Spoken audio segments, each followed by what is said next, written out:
Miq të dashur, do të jemi sot me një nga figurat më të shquara të artit bashkëkohor shqiptar. Kam patur dhe herë tjera në emisionin tim në Fokus.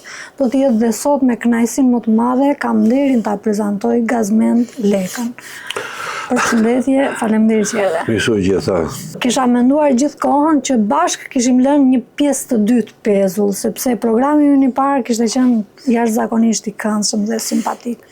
Edhe kjo vjen në fakt nga shikuesit, jo thjesht nga unë. Ne do të flasim edhe për artin tuaj, por meqense po zien gjithë Tirana dhe jo vetëm për Odisen e famshëm, do doja të flisnim pak për Odisen. Ka sjell Nolan Odisen që ne kemi lexuar, apo Odisen që ishim mësuar nëpërmjet Bekim Femiut, ta sillte në ekran, apo ka bërë një transformim? Tani përpara dhomë për mbajt fjalën. E mbajt fjalën se në fakt kur kemi mbaruar intervistën e parë më thënë, hym në një zonë edhe pse këtë do të trajtojmë herën tjetër. Mirë, po ka ndryshuar tema sigurisht, sepse jeta do dikton ngjarje të forta, le të themi, edhe në Shqipëri ngjarjet e forta janë të vazhdueshme, por edhe Odiseja quhet një ngjarje e fortë, në fakt. Edhe për faktin se është bërë një objekt, thashë themi, kombëtar dhe ndërkombëtar. Sepse të gjithë njerëzit me dëshirën e tyre më të madhe duhet të japin opinionin e tyre.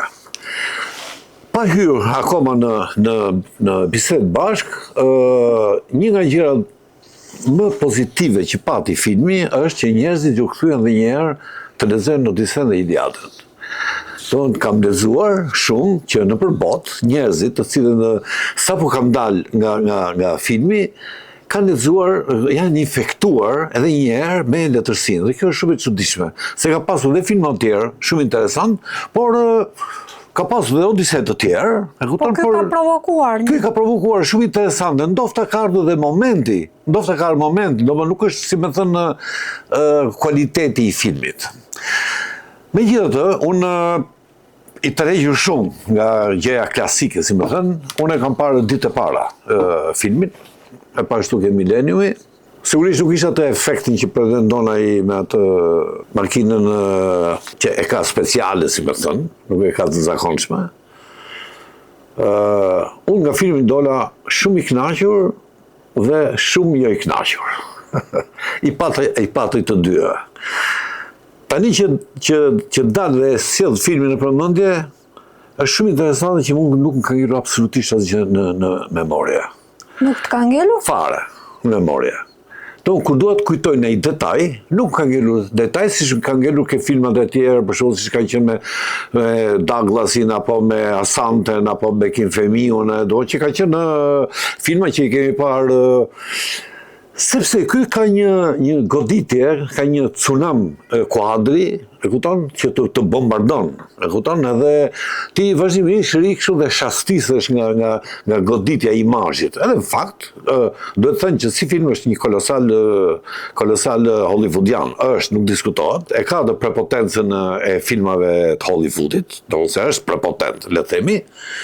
Unë si regjisor e dua shumë Nolanin. Sidomos kur kam parë jo filmin Oppenheimer, sepse edhe filmi Oppenheimer shumë i mirë është, por kur kam parë Interstellar. Ai film mua më ka shokuar, më ka tronditur, plus edhe që ka dhe një muzikë të jashtëzakonshme. Dhe e prisja me kuriozitet ardhin e filmit. Po mos ta kish lexuar Odisen, filmi është një kryevepër. Po ta kish lexuar Odisen, ky e ka goditur mua në kollonë vertebrale, e ka shkatruar për mua, le të themi, për mua. Pavarësisht ai ishte regjisor i madh. Është tamam si ato aktorët e filmave që i kanë dhënë si ingji, sepse i kanë bërë me proteza, të mrekullueshme me mbjellje, po s'ka nerv. Janë të bardha, janë të bukura, të rreshtuara mirë, edhe me një tipar gabimi që e kanë bërë kastile për personazhin, por s'ka nerv, nuk ka nerv dhëmbi, nuk ka dhëmb. Pse? Ky ka hequr shumë pjesë të cilat kanë qenë shumë të rëndësishme dhe unë them, pse i hoqi? Për çfarë? Bie fjala kur shkon që takon Ciklopin, ka hequr bisedën me atë. Unë gjithmonë kam thënë. Një nga dialogët më fenomenale. Bravo, unë gjithmonë kam thënë që Odiseja nuk duhet të mbajtur për kalin e Trojës, si shpike, po duhet mbajtur për atë që tha unë jam askushi. Pra atë do i mbajtur mend, e kupton? Ose ka hequr për shembull të ishullin e feakëve, ti s'mund ta heqësh kurrë, sepse ajo është tamam si një parajs në tokë.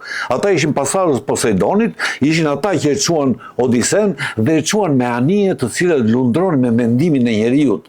Lundronin me inteligjencën artificiale, le themi, me atë që është sot. Edhe këtë ja përmend Alkino, mbreti, e kupton? Nuk takon Nausikën, bie fjala. Ose raporti që ka me Çirçën, do është një raport komplet me këtë Kalipson, një raport komplet i zbet. Ose kur shkon atje që lëshon ato shigjet nga ato 12 sapatat, e lëshon ke e kanë më bukur filmat të tjerë që e lëshojnë ke ajo pjesa e metalit. Vetë Odiseja ka thellësi psikologjike, përveç se e tregon personazhin Odisej të shkathët, të mençur, pak hileqar, po e quaj kështu. Jo, që hileqar tamam është, par excellence. Po, një burr i dashuruar edhe që trollon i të gjithave. Si mendon personazhi Odises, se nuk dua që të zgjatemi shumë tek ky film, po meqense jemi nuk po zgjatemi tek filmi. E di pse unë ngacmova unë, sepse ka një gjë shumë të rëndësishme Odiseja, që lidhet shumë me mua. Edhe me ty, edhe me gjithë njerëzit. Unë po flas për veten time. Bravo. Gjithë kemi nga një tak, edhe nga një tro. Odiseja vërtet udhton. Pari udhton, ai ka 3 udhësime, Odiseja. Udhësimi i parë është kur del nga brenda jashtë. Sepse një mbretëri të vogël që e kishte, i takën donte ta bënte gjigante, edhe pse nuk donte të shkonte në luftë. Po si çmendur para se shkonte. Se kështu duhen këta trimët e mëdhej. Akili u vesh si grua, se s'donte me shku, u vesh si vajzë, ashtu. E dyta është kthimi nga jashtë brenda. Do unë kur e pam si shkatroi çdo gjë, ai pastaj tentoi që të kthehej. Dhe 10 vjet ju desh të shkonte dhe 10 vjet do bëri shplarjen e kohës. Po ka dhe një udhëtim të tretë, e cila në asnjë film nuk tregohet. Ktu e ka në fillim, udhëtimi që i thot ti Tirezja, që thot ti do shkosh dhe do ngulësh lopatën në një vend ku nuk e njohin detin. E kupton, dhe ky vërtet gjeti një vend, sipas variantit të Tirezjas, ky gjeti një vend ku njerëzit punonin me lopatë, po punonin me lopatën që ndante shapin nga sheqeri ose grurin nga byku. E kupton, shumë interesante, dhe ata nuk e njihnin fare detin. Po këtë i thot Tirezja, ky është udhëtimi i brendshëm. Dhe kur ky takoi Penelopën, dhe që i tha tash sa mirë erdhe, tash do rim bashkë, do bëjmë plazh, 15 ditë në plazh në Durrës, etj. Këta jo, tha kam dhe një udhëtim tjetër, dhe atje do shkoj vetëm. Këtë e ka prishur ke filmi. Ke filmi, kjo është që ky del në një epient me Penelopën për dal dhe i lë mbretërinë çunit. Për mua është një gaf shumë e madhe. Këtë gjë e kam ndjer edhe kur është dhënë këtu një traviata. Është dhënë traviata dhe për ta modernizuar i skenuan skenën e traviatës në një aksion të kohës kur ne bënim Hekurudën. Dhe më të banalitete, e le tjetë një artist shumë i madh, nuk ka shumë, po për mua e ka goditur, mu në thelbe ka goditur ata. Po dhe një gjë, vëmendja tek Odiseja për ne shqiptarët u kthye sepse kishte një lidhje shumë shpirtërore me bekimin, por edhe melodia e baritore e fyejve të jugut, që solli një tingëllim epik polifonik. Nuk është se ndjehet shumë atje, sigurisht ne mund të krenojmë. Sigurisht, ne mund të krenojmë me bekimin, e kupton? I cili është Odiseja më i mirë gjithë kohërave. Nuk e them unë, po e thon të gjithë, e kupton? Më i mirë. Ti vetëm të krahasosh skenën e sirenave. Nuk krahasohen, ky është si norman, është si nordik. Dhe ky ka lozur një film me këta veriorët. Edhe është përsosur. Një kokë gdhë, njëri që ruan derën e familjes, por nuk ka lidhje me Odisen siç ka bekimi. Ky për shembull me Damon është një nga aktorët më të mëdhenj, ka lozur film Gjeniu që ka kryevepër, është kryevepër, e kupton? Që e los me Robin Williams, e kupton? Dhe Odiseja nuk është njëri që i aventurave thjesht, vërtet ka aventura, pa ajo është një udhëtim i brendshëm i njeriu për të shkuar në thelbin e vet, për të kapur thelbin e vet. Dhe neve kemi të gjithë atë. Unë kur dua të krijoj një figurë për të bërë një lloj autopsie të jetësime, unë në fund fare kam ngelur ke Odiseja, në fund fare. Edhe unë kështu jam nisur, kam braktisur në thonjza shtëpinë, kam shkuar në studio, kam lënë deri orët e vona, 20 orë kam lënë në studio, kam lënë ti me shoqe, kalamajt, prindërit e mi, e kupton? Dhe kur jam kthyer, tash që kam kaluar një moshë të tjera, kalamajt i kam gjetur të rritur, i me shohi po ka ndryshuar, baba im, sigurisht, aty kam qenë, nuk po them, por nuk e kam ndjerë, do më kam qenë i larguar, si që u largua edhe ky. Dhe unë kam shkuar me miqe dhe me shok, me trima, e kupton, ishim egoist, donin të pushtonin troja të tjera, e kupton. Dhe edhe një moment që të gjithë shokët më janë zhdukur. Disa kanë ikur jashtë shtetit, kanë ikur në përvende ndryshme, ca në Amerikë, ca në Kanada, ca në Itali, disa kanë vdekur fatkeqësisht, kanë ikur. Disa tjerë jam ngrindur, jam zënë, nuk flasin fare, si po thon. Dhe jam pothuajse vetëm. Dhe ky është udhëtimi i fundit dhe më koincidon pak me moshën time, që jam 72-73 vjeç, e do për të bërë atë udhëtimin e fundit, për të gjetur atë popullin që nuk e njohin detin, që nuk e njohin kripën. Mund të ndodhë që udhëtimet e fundit tek njeriu të ndryshojnë shpirtin e qenies, qasjen mbi gjërat. Jo për shkak moshe, po për shkak të ikjes. Ai është një udhëtim që ti hyn brenda vetes tate, dhe kur ty hyn brenda në thelbin ta ti je vetëm fare. S'ka asgjë ti. As të shoqje, as bashorti nuk e ke atje. Je vetëm fare. Ashtu siç ke lindur vetëm dhe siç do varrosesh vetëm.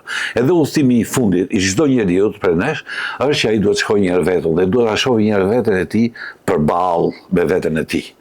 Domthonjë jo më kota i ka ato stacionet.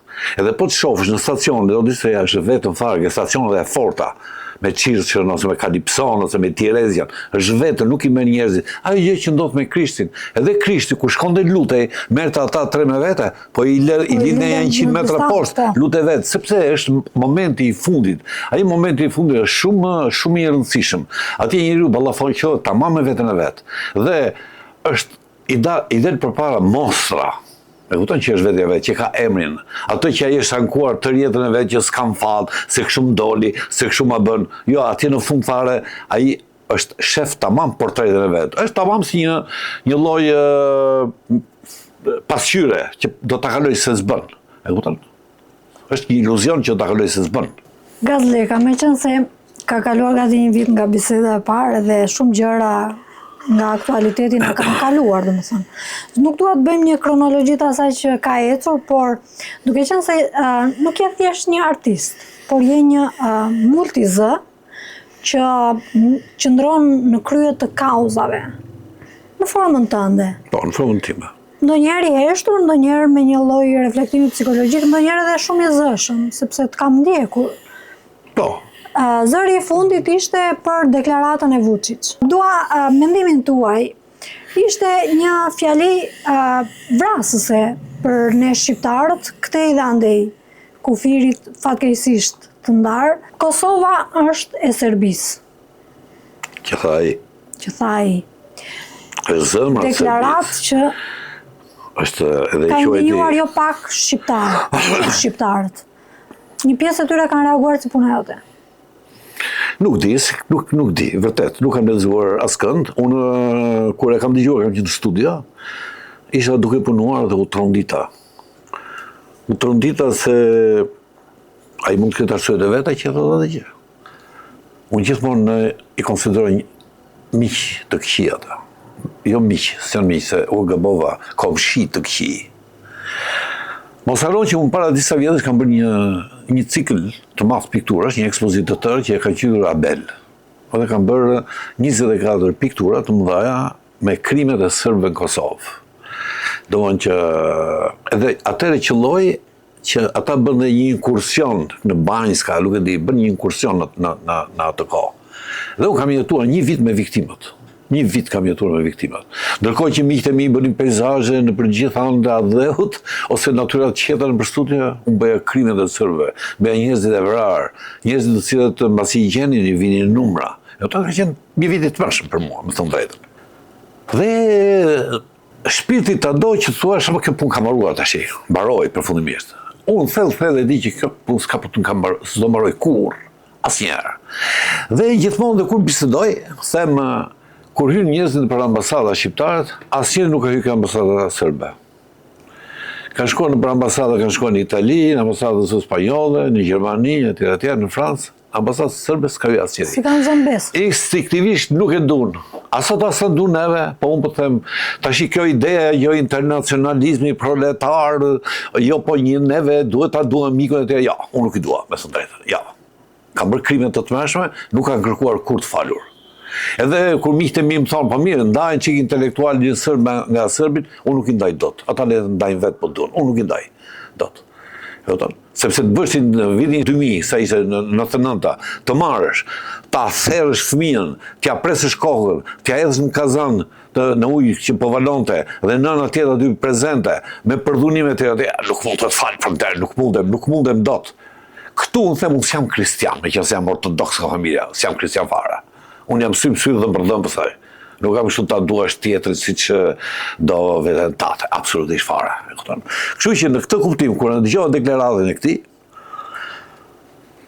dhe një që më duket me edhe buzën me botox, dhe i duhet ta laj gojën disa herë kur të flasë për Kosovën një herë.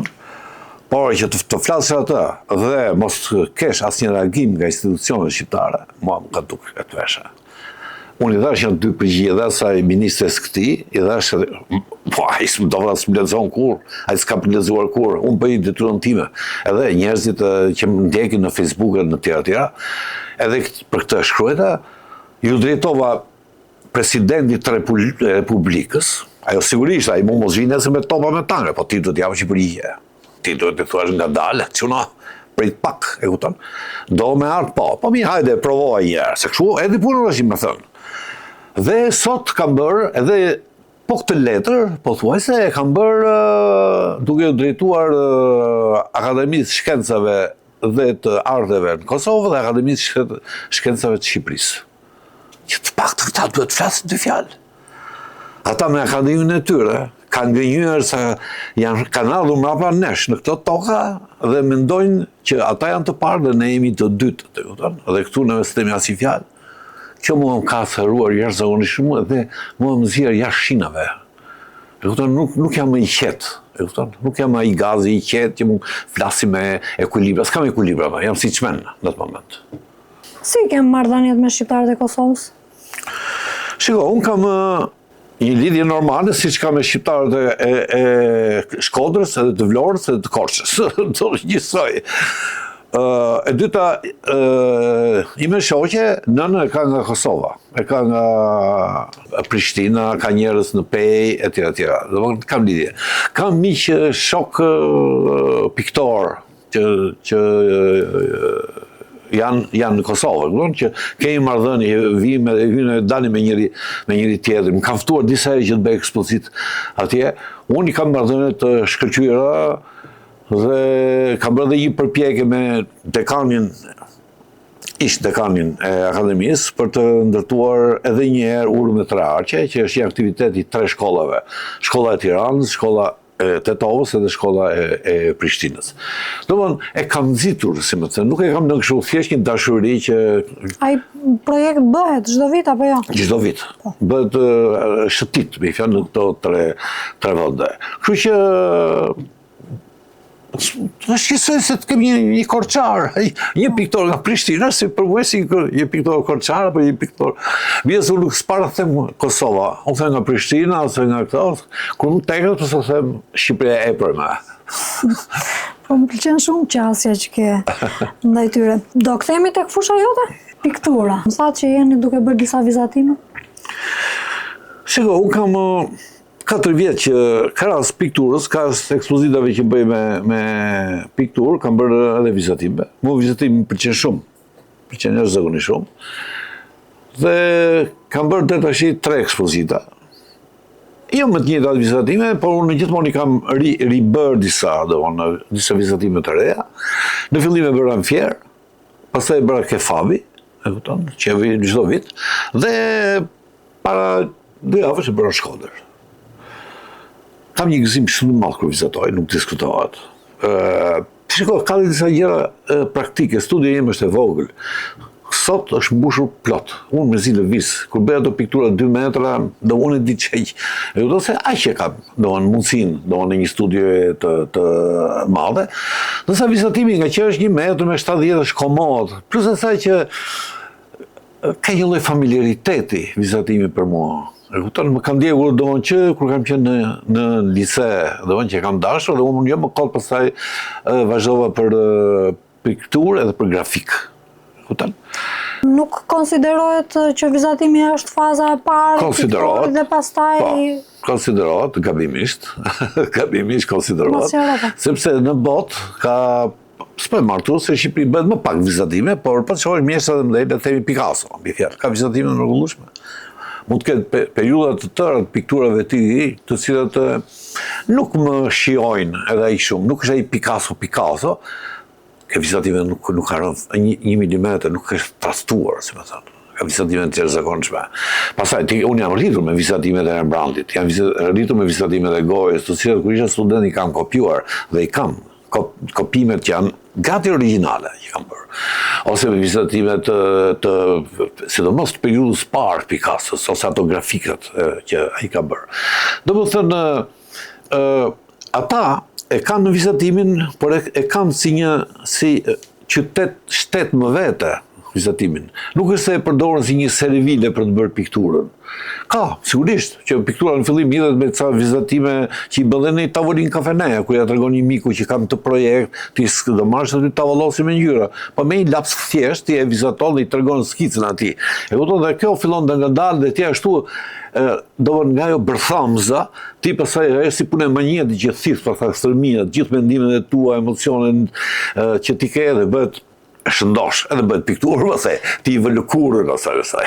Mund të konsiderohet që vizatimi është lidhja më e afërt me njerëzit apo është piktura ajo? Shiko, unë kur kam bërë një analizë, kam bërë edhe sa shumë më donte edhe shpjegimi, e kupton, por sigurisht, ti s'mund të thuash dot që vizatimi është më i afërt se piktura, por në një farë kuptimi, ku krahasimi çalon, po është e vërtet. Sepse është ajo, ti kur në jetë, kur ka ardhur, ti ka ardhur duke vizatuar. Unë mbaj mend, kur kam qenë i vogël, në dimër, kur vizoj ajo xhami dritares me avull, unë vizatoja atje. Kur neve rrimin për tavolinë dhe ti ose në cikletë, ose në qeft matë, ti ke një laps aty dhe vizaton, instinktivisht vizaton dora. Dhe aty vizatojnë gjithë. Askush nuk thot prit tash se unë nuk jam piktor, nuk po vizatoj.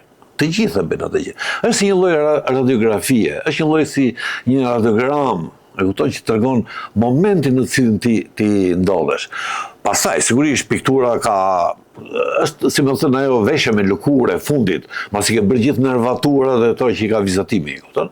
Dhe unë këto vizatime që kam bërë, edhe prandaj e kam quajtur magjia e vizatimit. Jo se janë magjike vizatimet e mia, por profesioni të bërit vizatim është një magji vetë, si gjithë profesionet, po ma do punat atë kështu.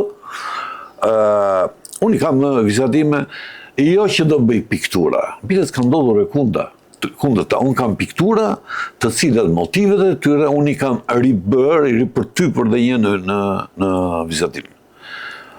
E kam shtuar mirë koleksionin tim.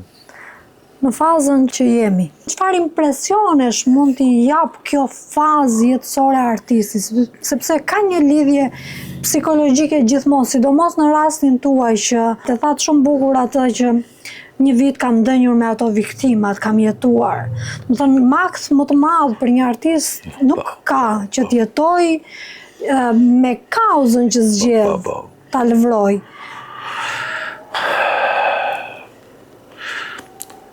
Kam përshtypjen që me kalimin e kohës, jo se bëhesh me squt, po bëhesh me i urtë. Je me i urtë. Fillojnë punojnë dhe disa shtresa, disa ultra tinguj, që përpara nuk i kapje dot, tash i kap. Ti vërtet kaloni një mosh, është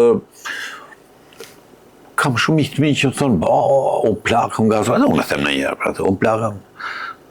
Them gëzohu se kemi pas miq që kanë ikur në lice dhe vjen një moment që do ikim nga kjo botë. Unë e kam deklaruar si edhe mund të quhem edhe jashtë normales, vdekja është gabim. Për mua, vdekja është gabim. Çfarë mund të kishte tjetër? Vdekja është gabim në kuptimin edhe këtë them tash në këtë periudhën e fundit, megjithëse po lidhem me periudhën e fundit. Pse është gabim? Ti e një qenie që tenton të gjesh ditën e parë të fillimit të universit edhe ditën e fundit të shkatërimit të universit. se sa universe ka, sa universe paralele, se kur do shuhet dielli, se kur do dijet, kur do fillojnë edhe do ta humbin atë energjinë e tyre. Domethënë ti në këtë moment je i bashkëngjitur me universin. Si ka mundësi që universi bën vetvrasje? Kjo nuk është dora apo këmba. Kjo është truri që ti mendon. Që të mendosh se do ti e bashkuar me universin, kur ti mendon çdo gjë se çfarë ndodh, qoftë edhe me intuitën tënde, ti shpik pasaj gjithë ato teleskop të mrekullueshëm, shpik gjithë ato mikroskop të mrekullueshëm dhe ti sheh dhe makrokozmosin dhe mikrokozmin dhe ti e ke në plumb dorës dhe ti e di, ti je lojtar i saj. Aq më tepër që sot del edhe fizika kuantike edhe thotë që nëse ti nuk e hap sytë dhe ta shohësh atë, ai realitet nuk ekziston. Atëherë çfarë vdes, çfarë ngorth? Sigurisht ne ndajemi nga miqtë tanë, nga shokët tanë, nga prindërit tanë, kupton edhe na vjet keq, por normalisht për mua është gabim. Thonë njerëzit, po më gazë, po njerëzit do ishin burmullar, nuk e di unë atë. Unë nuk se jam në një administrator i rasës njerëzore, por në këtë kuptim unë them që është gabim, vdekja është gabim. Dhe jo më kot, njerëzit tentojnë që të zgjasin jetën. Të kërkojmë atë ilaçin e jetëgjatësisë të epi Gilgamesh. Bravo, është e vërtet, pavarësisht që ne bëjmë shaka dhe tallemi. Ne po të shohim gjithë librat e vjetër, gjithë dokumentet që neve i quajmë pralla. Neve Biblën e quajmë të shenjtë Biblën. Bibla është kopje. Bibla është kopje e gjithë librave të Asirëve dhe të Mesopotamisë. E kupton? Ato i quajmë pralla neve. Ky është libri i shenjtë. Po ti atje janë njerëz të cilët jetojnë edhe 1000 vjet. Ti Adami gati e ke gjë, jeton 1000 vjet. Mojsiu ka jetuar 120 vjet, etj. E kupton? Po jo se këto janë gënjeshtër, jo, s'është e vërtetë. Këto janë të vërteta. Do vija i çastu aty. Ky çast ka kaluar, e kupton, por neve na është dëmtuar ajo pjesë që quhet telomeri, ajo pjesa e kromozomit, që është ajo, i ke parë ato nëna tona kur edhe ti duhet të kesh shepur diku triku ke bër. Po gjithmonë. Edhe ke thënë e mbylle, ti në fund e mbyll. Ka një mbyllje se ndryshe shkepet trikoja. Ajo është telomeri. Në qoftë se telomeri shkepet shpejt, njeriu vdes shpejt. Është fakt shkencor, nuk se po i shpikun. E kupton? Dhe jeta njerëzore tash është rritur, na e kanë prerë biletën, e ke edhe në Bibël, atë është prerë deri 120 vjet. E kupton? Edhe deri 120 vjet, do njëri dhe mund të shpëtojë nga rrjeta, se mund të jetë ndaj vrimë çarti rrjeta e Zotit, e kupton, dhe ka dalë. Por në fakt njeriu jeton deri 120 vjet. Por ka për të jetuar më shumë, nëse pastaj mbas 1000 vjetësh do jetoj më shumë, këtu do jemi. Ta zëm se ti personalisht e gjete fije e Arianës edhe shkove 120 vjet. Çfarë do bësh në atë 20 vjetshin pas qindës? Unë do të jem i përjetshëm. I përjetshëm? Po. Unë nuk do të vdes, pse duhet të vdes? Nëse mbetesh i përjetshëm i gjallë, Elon Musk tha që inteligjenca artificiale për 10 vjet do të prodhojë aq shumë sa ne s'do kemi më nevojë të punojmë, sepse s'do kemi më nevojë për para. Para s'do ju pas vlera. Patjetër. Shiko, njerëzit, mu më është bërë një pyetje para 2 vjetësh, në një gazetare.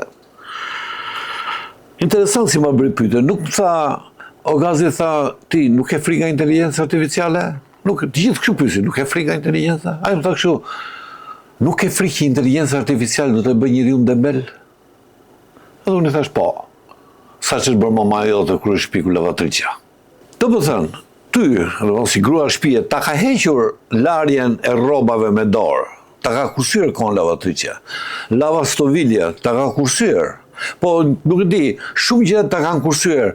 Kjo tash i ka shkuar ke truri, nuk është më zgjatimi i dorës, makina është zgjatimi i këmbëve. Teleskopi është zgjatimi i syrit. E kupton, të gjitha janë zgjatime.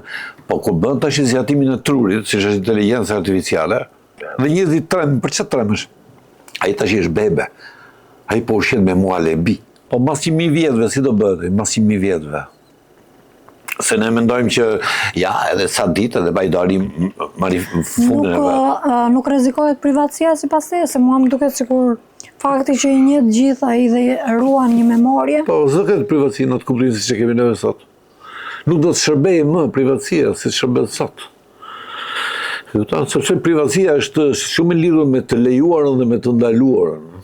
S'do ketë gjëra të ndaluara. S'do ketë të ndaluara mendon? Absolutisht. Morali e shkatron njerëzimin apo e ndihmon?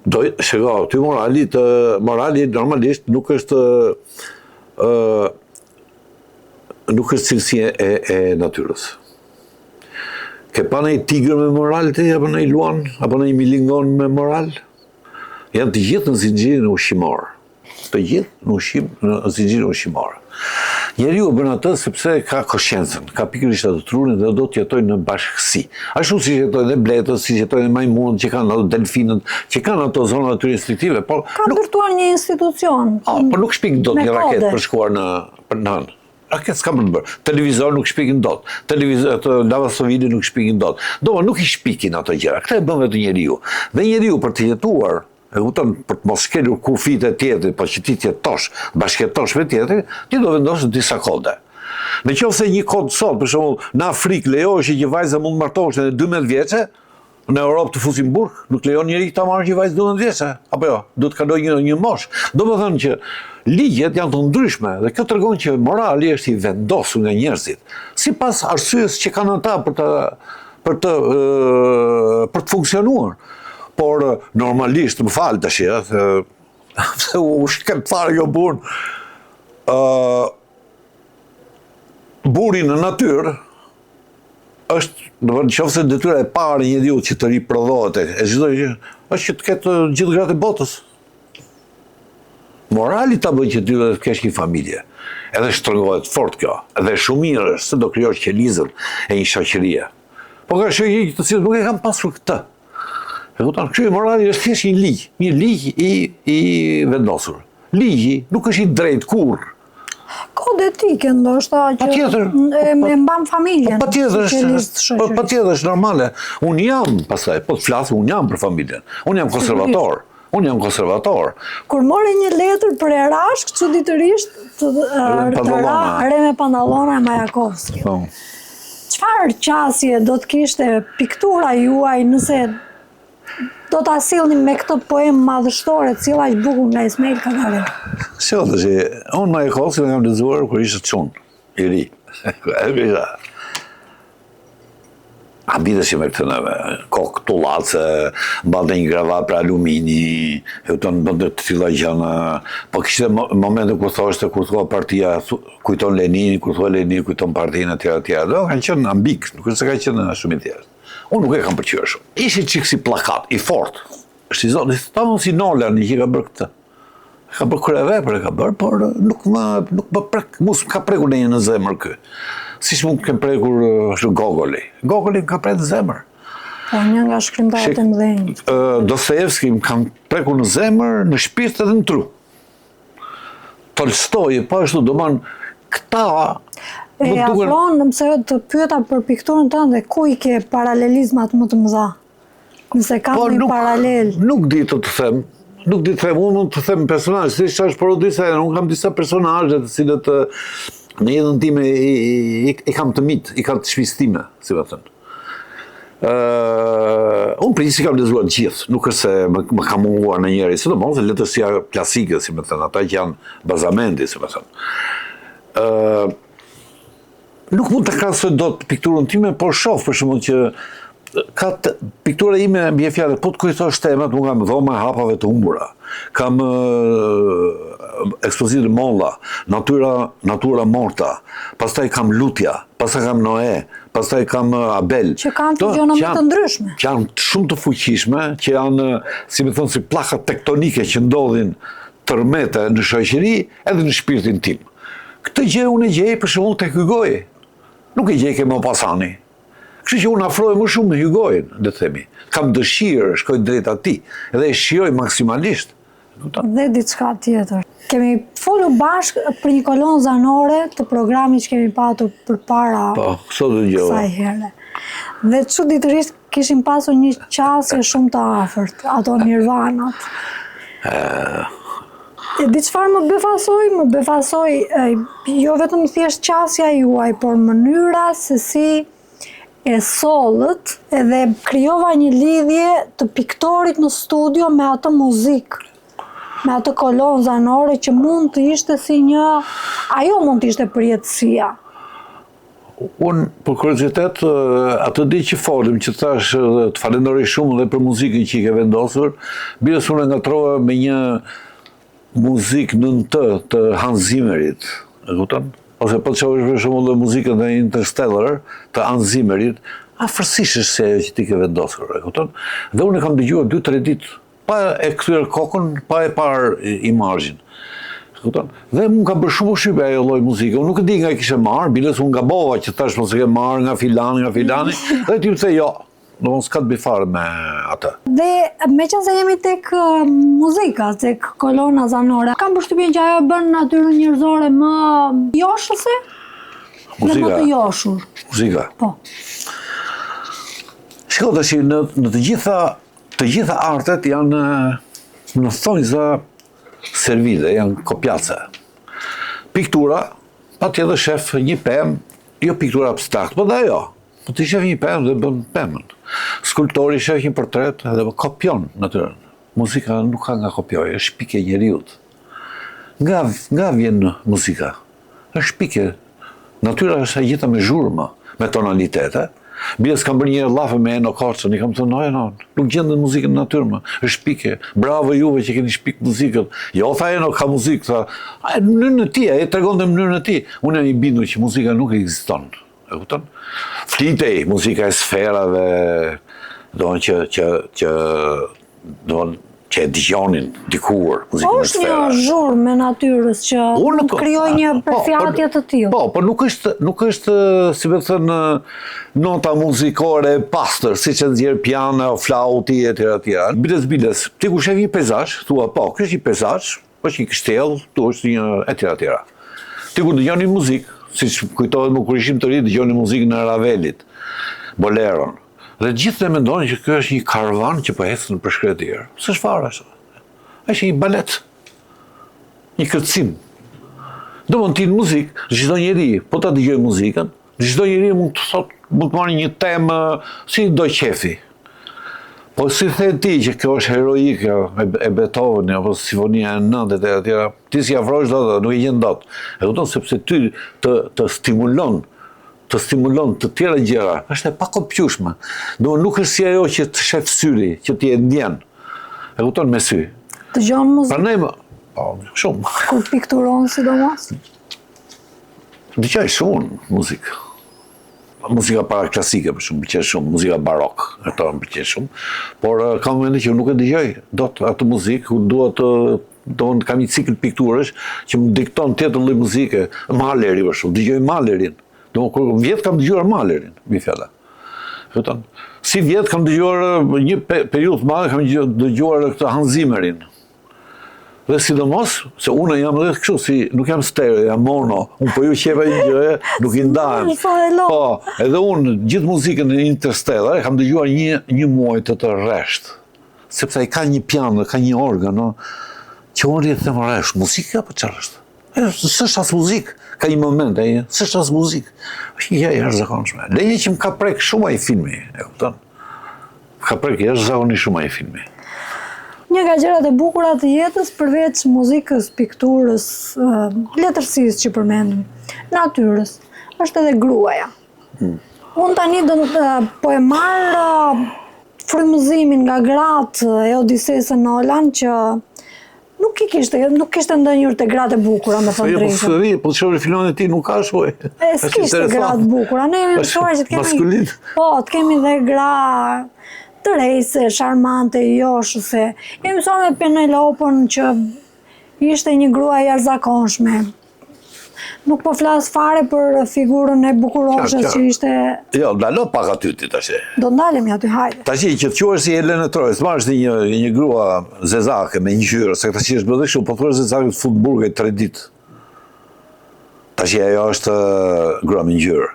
Homeri thot Helena me krahët e bardha. Llorët e bardha. Llorët e bardha. Tash atëherë mirë, shumë mirë. Dakor, jemi këtu po. Atëherë unë do bëj një film ku Hitleri do jetë Zak. Stalini japones. Tash pse ta ngatrosh të trafikti? Pse do bësh të trafik? Churchill indian.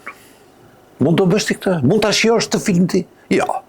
Kur flitet për personazhe të njohur, nuk po flas për personazhe të dorës 2, dorës 3 që lozin në film. Po ti s'mund ta ngatrosh të lutem shumë, se ti po morë dhe Helenën, do marrësh dhe Klitemnesrën, motrën e saj, që ishte edhe ajo.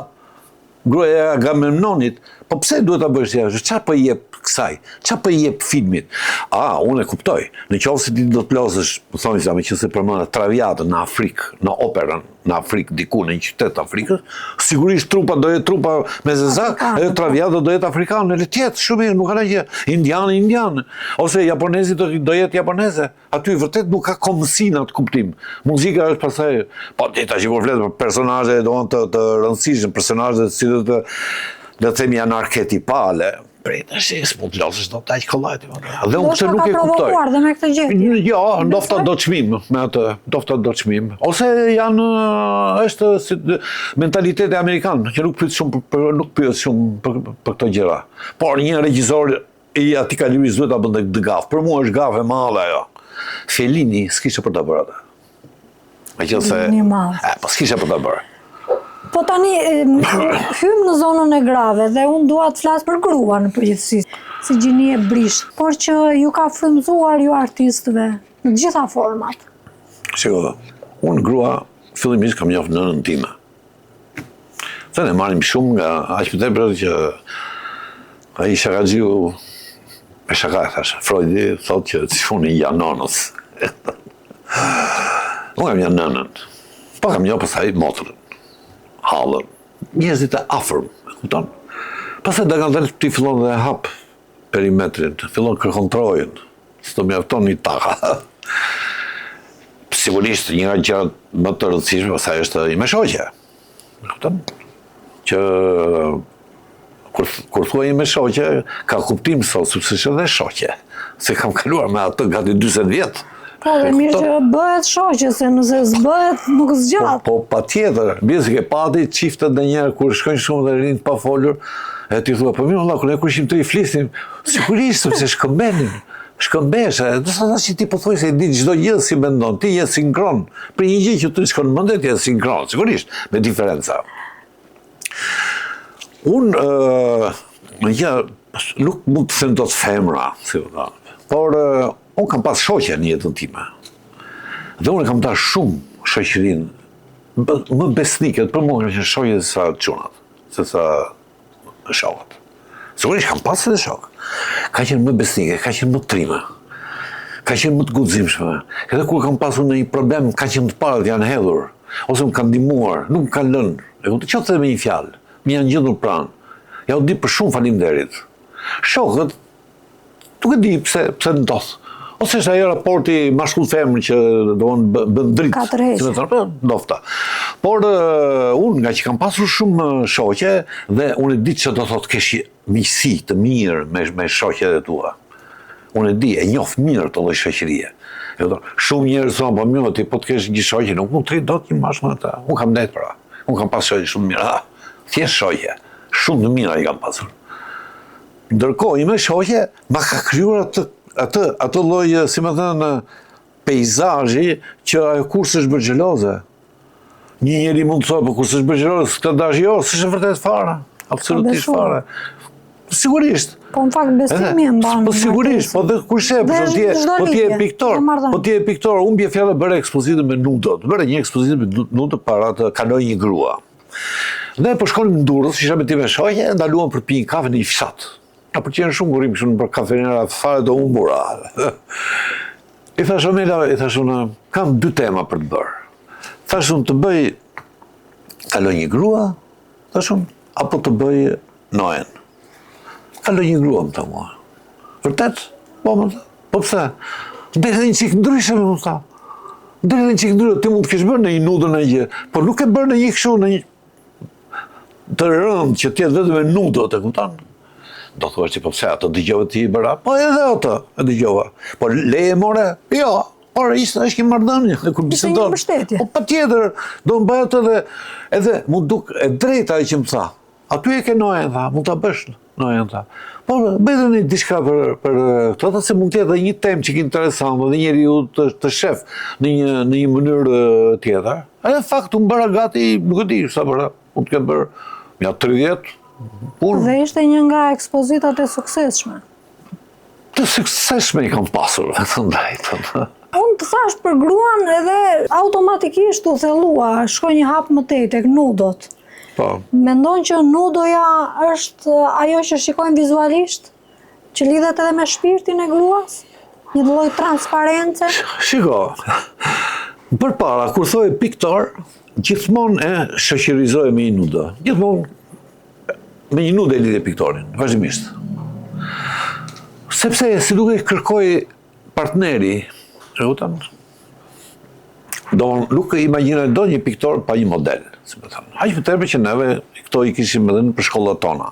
Mi po atëre u dha urtëri që ç'është kjo shkollë me nudo dhe i hoqen. Me meçeu, duket se ka thënë ç'është për kjo shkollë. Edhe bënim gjimnastën, neve rrodhë banjë, etj.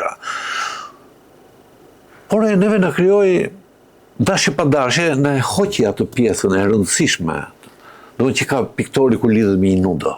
Në e hoqi. Sepse ne u mësuam, jo bënim punëtoret, jo bënim ushtarake, jo në gjimnaste, etj. Dhe kur dolën nga shkolla, edhe ajo frika, pak piktor bënin në një nudo në për të. E kupton qeftas. E kupton? Mbas viteve 90, po thuaj si rreshuar kjo dëshirë. Dhe sot piktori nuk e lidhëm me nudën, e lidhëm me peizazhin. Kur ti thua piktor, dikur e shoqërizoj me nudën, sot e shoqërizoj me peizazhin. Interesant. Po pse do të kjo? Pse ka shumë të tilla, kur privohemi nga një gjë jo është. Sepse piktorët sot ka shumë piktorë në Shqipëri të cilët bëjnë peizazhe. Edhe janë peizazhistë shumë mirë. Edhe bën kolonira pa fund, kolonira. Bën 10 kolonira në vit me peizazhe me këto. Dhe kjo do janë shumë pak. Edhe unë, kur e bëra si një ishull, nuk arritët do ta ndërtoj një kontinent. Një ishull e kam ama, tash i kam ndërmend. Po kujt mund ta vazhdosh? Patjetër, do filloj. Patjetër. Edhe unë ndërtova edhe një lloj, nuk bëra ato nudot e pasarelave, unë bëra disa nudo që ishin kështu të kolme, po, e bëra një lloj Venusi primitiv në botën moderne, le të themi. Sepse kështu fillon libri i historisë së artit, me një lloj Venusi që është e stërkolme, e kupton? Po, femra si do që ti jetë është e bukur. Po, unë doja të bëj mëmësinë, do të bëja gruan, do të bëja ajo që jep jetën, që riprodhohet, janë kuptimin banal. Po, që është e shëndetshme ta mbaj jetën, ta ushqej, ta zhvilloj, sepse gratë kanë qenë gjithmonë edhe një forcë. Po tash kur shoh ato që i bien të fikën nëpër pasarela, po ne mundet të frymëzoj Helena e Trojës për ta bërë pikturë. Të radhës? Kam bërë unë pikturë me Helenën, po jo në atë kuptim. Flas për nudot. Mund të na sjellësh një Helenë nudo? Ja. Kam parë një film që quhet Helena. Filmi është një vajzë bjonde, një Helenë, me mrekullueshme. Dhe e ka një moment që hyn nudo kur vjen Paridi në Spartë, në atë sallën ku ishin të gjithë mjeshtrat dhe komandantët e mëdhej, kupton që ishte 100 vete, 200 vete në sallë, dhe kjo hyn nudo në sallë.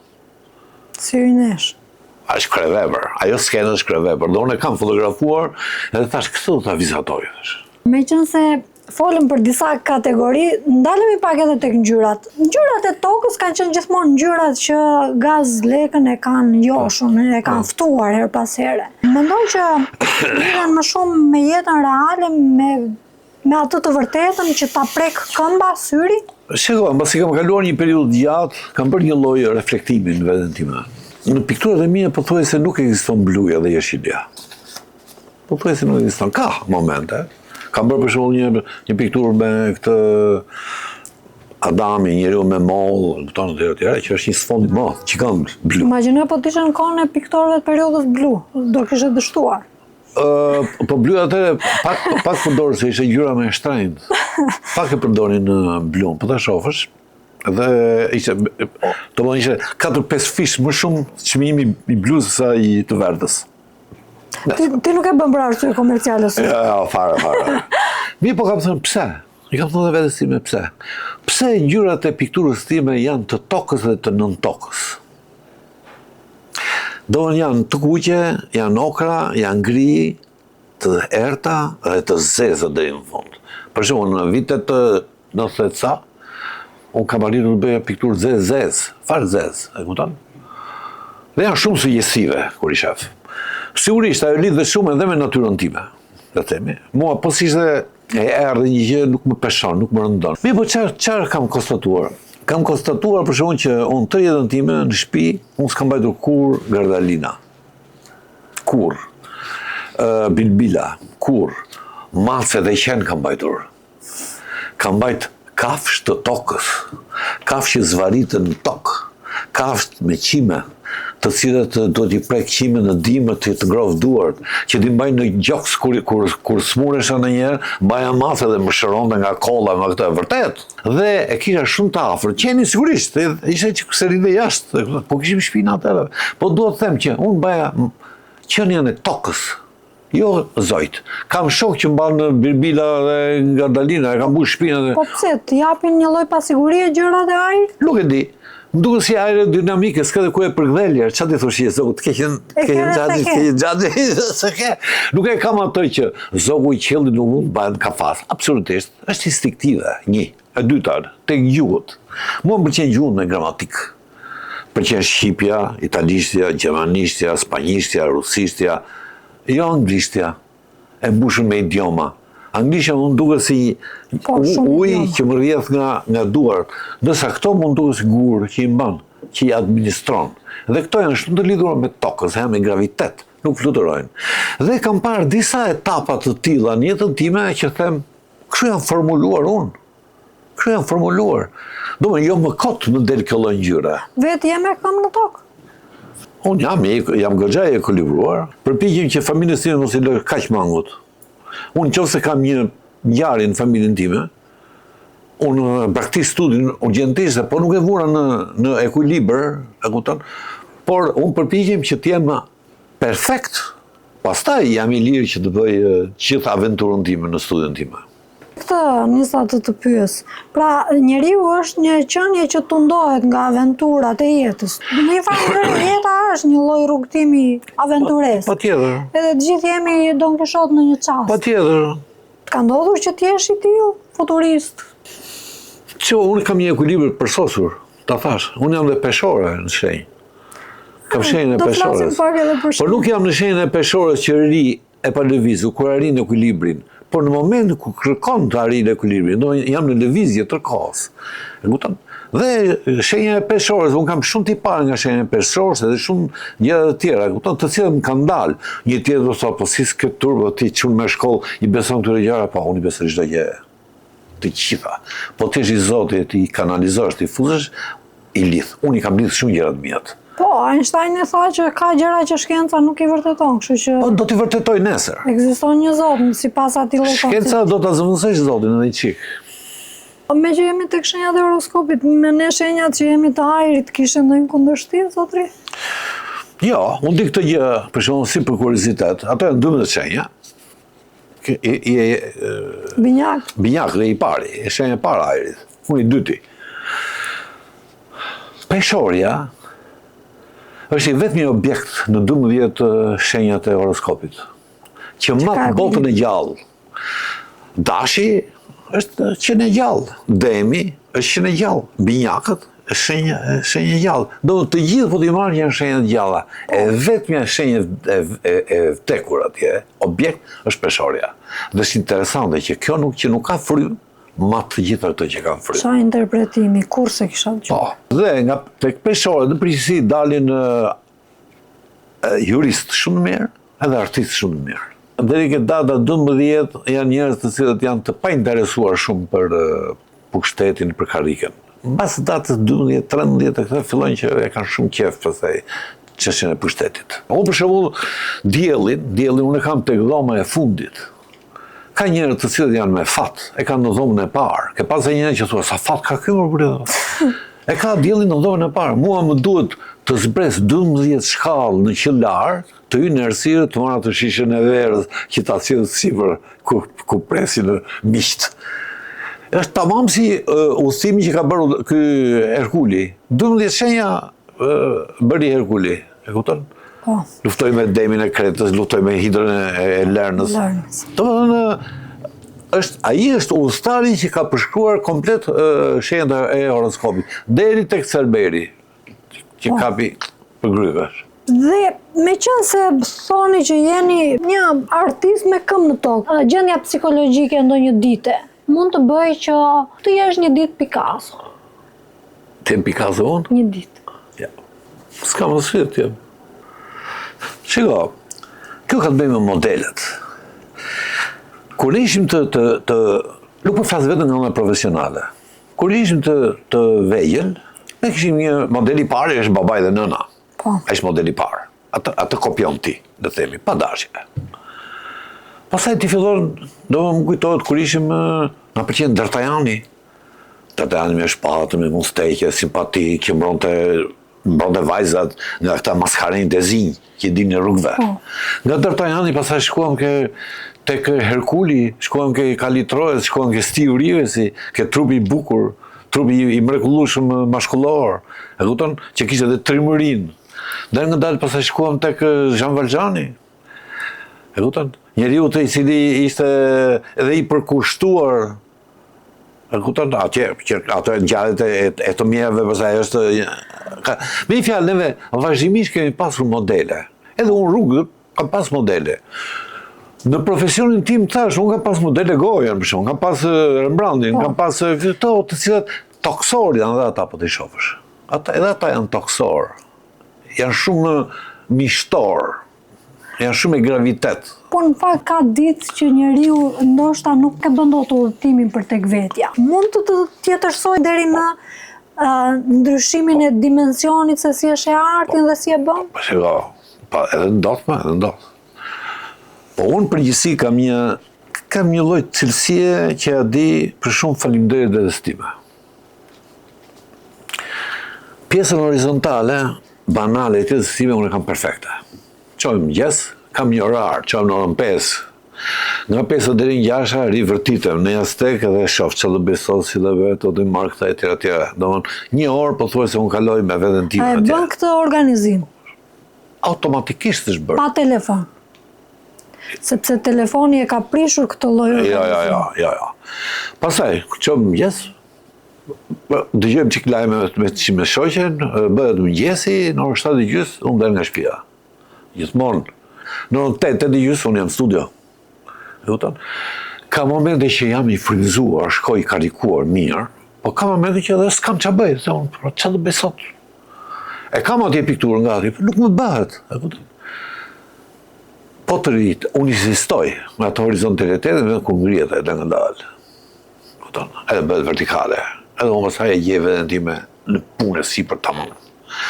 Dhe në këtë kuptim, unë nuk e konsideroj veten aktin e të krimit një frymëzim, që më vjen frymëzimi tash si don, ja, absolutisht, ai është punë për mua. Dhe shumë e çuditshme kur një ditë dëgjova një intervistë ku Ismail Kadare tha, jo, unë e kam punë, unë nuk e kam frymëzim. I thash me editor, po jam të njëjtën gjë. Sepse normalisht kjo është punë. Ai që jeton me pikturën, që jeton me letërsinë, që jeton me skulpturën, që jeton me artet, 24 orë jesh me atë. 24 orë me atë, kjo nuk diskutohet. Po ti mos haro, ke marrë qaf familjen. Ke marrë qaf familjen, se është peshe rëndaja, ti është bashkëshortja i një artisti, ose ti është bashkëshorti i një artiste, është rëndaja, nuk bëhet kollaj. Ke bërë në njëra autokritik për këtë pjesë? Jo, absolutisht fara. Kjo është jeta ime. Thash, unë jam munduar që të jem shumë në ekuilibër edhe me familjen.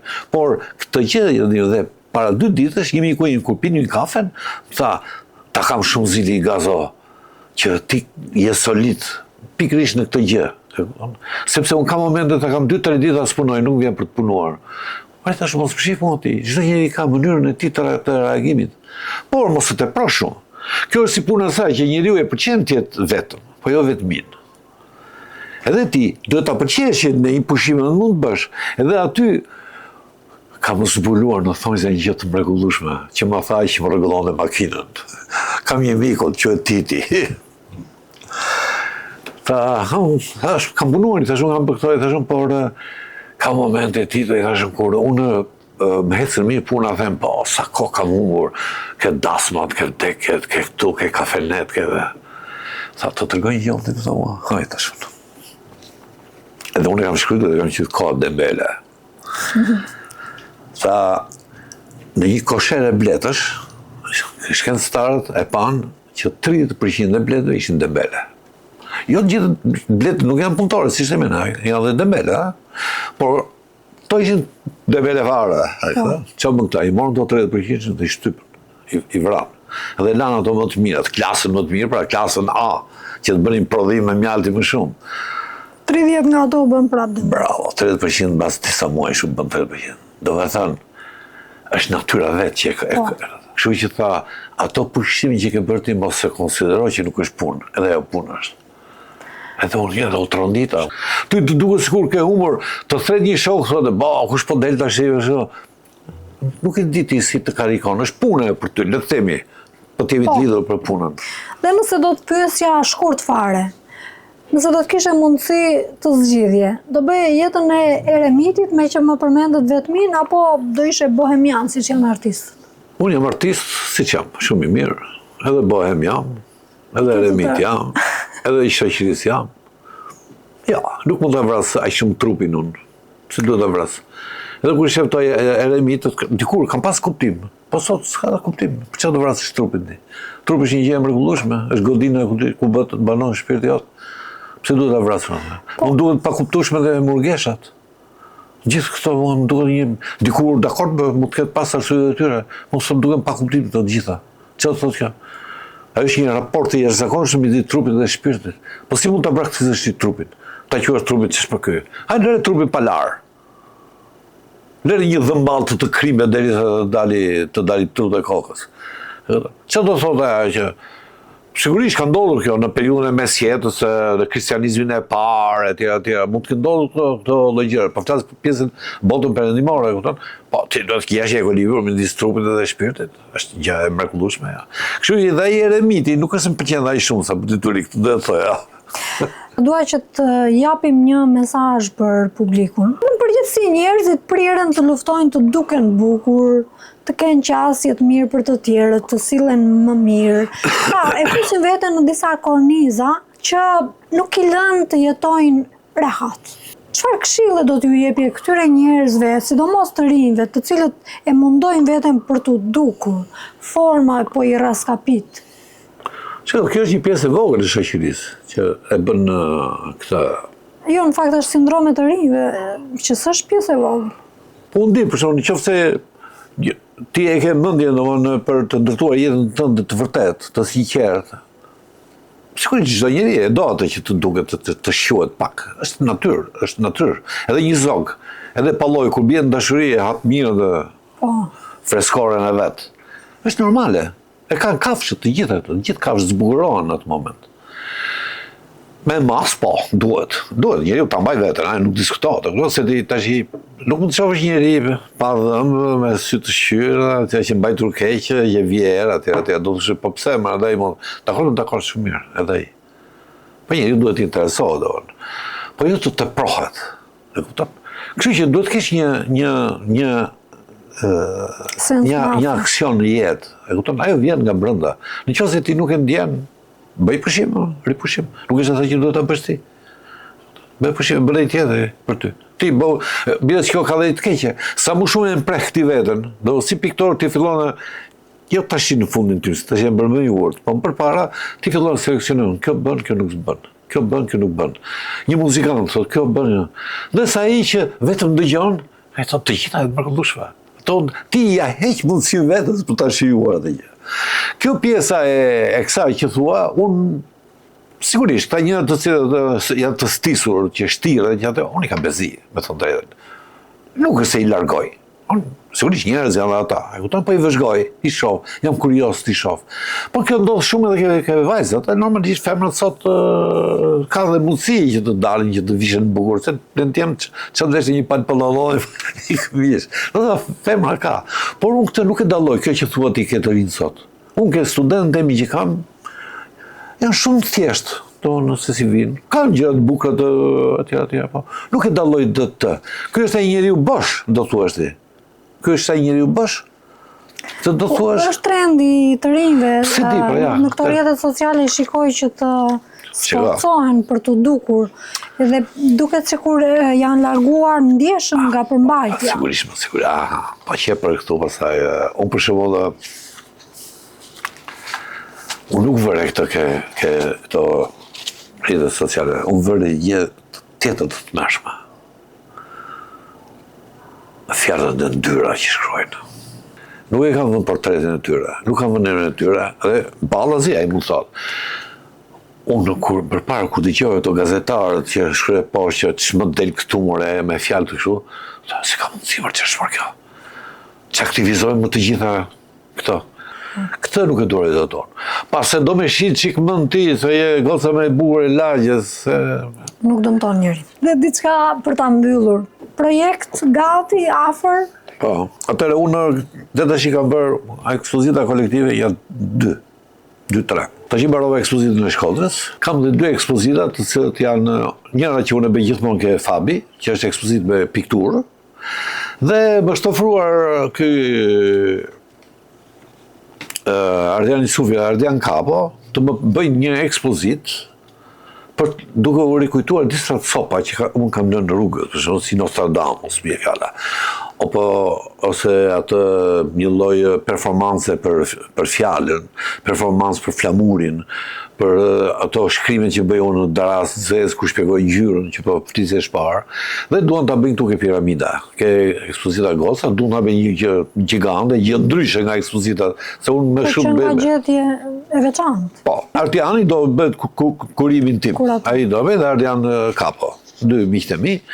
Kështu që unë do kem ekspozitën e përhershme që do bëj me pikturat që kam ke Fabi, dhe 10 ditë më vonë do çelë të kjo. Edhe besoj se e mbyll vitin me ekspozitat.